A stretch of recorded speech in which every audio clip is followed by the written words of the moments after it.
देखिए अगले वीडियो में मैं यहाँ तक बताया था। अब ये पार्ट सेकंड है, इसके देख रहे हैं। यहाँ तो चालू करते हैं प्लूत स्वर से। जिन वर्णों का उच्चारण हर्ष स्वर से लगभग तीन गुना समय लगता है। जैसे बोलने में हर्ष स्वर और दीर्घ स्वर से 3 दुगुना समय लगता है। जैसे ओम, हे राम। आजकल इनका प्रयोग कम ही होता है। ये सब क्या है, आजकल इनका प्रयोग कम हो रहा है। देखिए व्यंजन का क्या, व्यंजन किसे कहते हैं? व्यंजन का उच्चारण स्वतंत्र रूप से नहीं किया जाता है।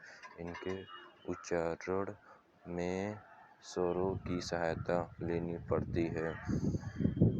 देखिए हिंदी वर्णमाला में 33 व्यंजन और देखिए व्यंजन के भेद। व्यंजन के कितने भेद होते हैं? व्यंजन के 3 भेद होते हैं। देखिए 3 कौन कौन होते हैं?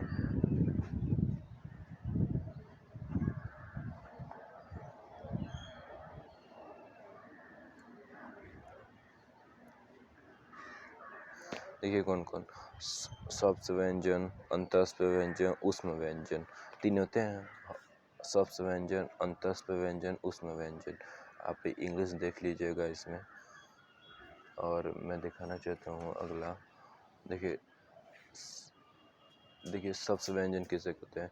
जिन व्यंजनों का बोलते समय जीभ मुख के विभिन्न भागों का स्पर्श करता है उन्हें अष्ट व्यंजन कहते हैं। जैसे क से म तक। जैसे इसमें क्या कर रहे हैं, जिन व्यंजनों को बोलते समय जीभ मुख से विभिन्न भागों का स्पर्श करता है। जैसे क, ख, ग, घ, ड़। जैसे जीभ पूरा विभिन्न भागों से स्पर्श कर रहा है, छू रहा है, उसे को हम स्पर्श व्यंजन कहते हैं। अंतस्थ व्यंजन कहते हैं जिन व्यंजनों को बोलते समय जीभ मुख से किसी भी भाग को पूरी तरह स्पर्श नहीं करता है। इसमें क्या है, इसका ठीक उल्टा, जीभ मुख से भी भाग को स्पर्श छूता नहीं है। जैसे कौन कौन है? य, र, ल, व। देखिए ये बोलते समय जीभ इन भागों को छू नहीं रहा है, इसे कहते हैं अंतस्थ व्यंजन।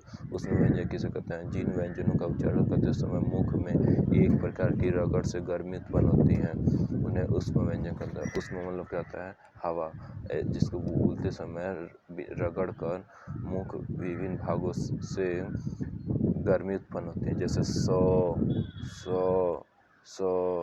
ह।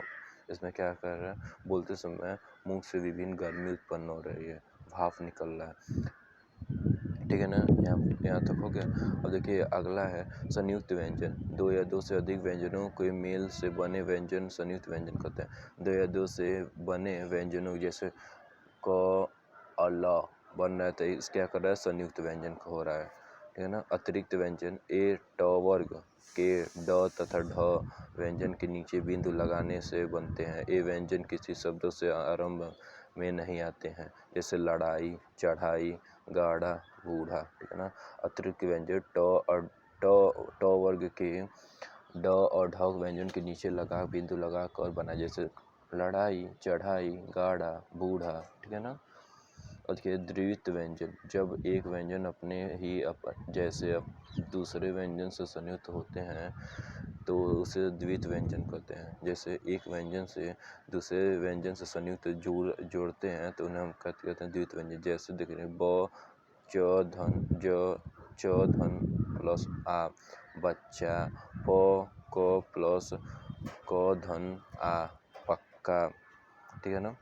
अयुग्मा देखिए हिंदी वर्णमाला में अ और अह 2 अयुग्मा हैं। हिंदी वर्णमाला में 2 अयुग्मा होते हैं। इन वर्णों को बोलते समय वर्ण की आवश्यकता होती है, इसलिए इन्हें अयुग्मा कहते हैं। अंग को अनुस्वार और अह को विसर्ग कहते हैं। अंग को अनुस्वार और अह को विसर्ग कहते हैं।